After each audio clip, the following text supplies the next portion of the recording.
వేమన శతకము. ఇచ్చువాని యొద్ద నీనివాడుండెనా, చచ్చుగాని ఈవి సాగనీడు. కల్పతరువు క్రింద గచ్చపొదున్నట్లు, విశ్వధావిరామ వినురవేమా. ఎప్పుడునూ ఎవ్వరికిని దానమిచ్చుటే ఎరుగని మహాలోబులుందురు. వారు దానమిచ్చినచో ప్రాణము పోయినట్లు భావింతురు. అట్టివారు ఒక దాత దగ్గరనున్నచో ఆ దాతను కూడా దానమియ్యనీయక అడ్డుపడుదురు. గచ్చపొద విస్తరించి ముండ్లతో అడుగు పెట్టలేనిదిగా నుండును. అది ఒక కల్పవృక్షము కిందనున్నను తానెవ్వరికినీ పనికిరాదు. కల్పవృక్షమును కూడా ఎవ్వరికినీ ఉపయోగపడనీయదు. గచ్చకాయ విషమందురు అని ఈ పద్య భావము.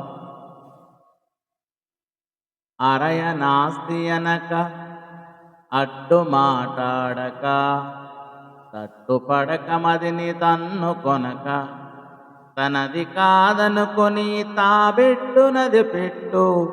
విశ్వధాభిరామ వినురవేమా. యాచకుడు తన్ను అడగవచ్చినప్పుడు లేదనకుండా తొట్రుపడకుండా ఇత్తునా మానుదునాయని మనసులో ఉంజాట పడకుండా, ఇత్తడి వస్తువు మీది మమకారము విడిచి దానమిచ్చినచో ఆ దానము కోటి గుణితమగును.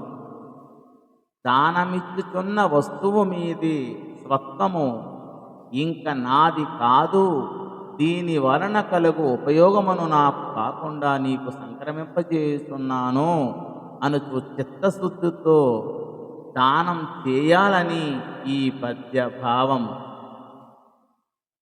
ధనము కూడబెట్టి దానంబు సేయక, తాను తినకలెస్త దాచుకొనుచు. తేనెటీగ కూర్చి తిరువరికీయదా. విశ్వధావిరామ వినురవేమా. ధనము కూడబెట్టి దానంబు చేయక, తాను తినకలెస్త దాచుకొనక.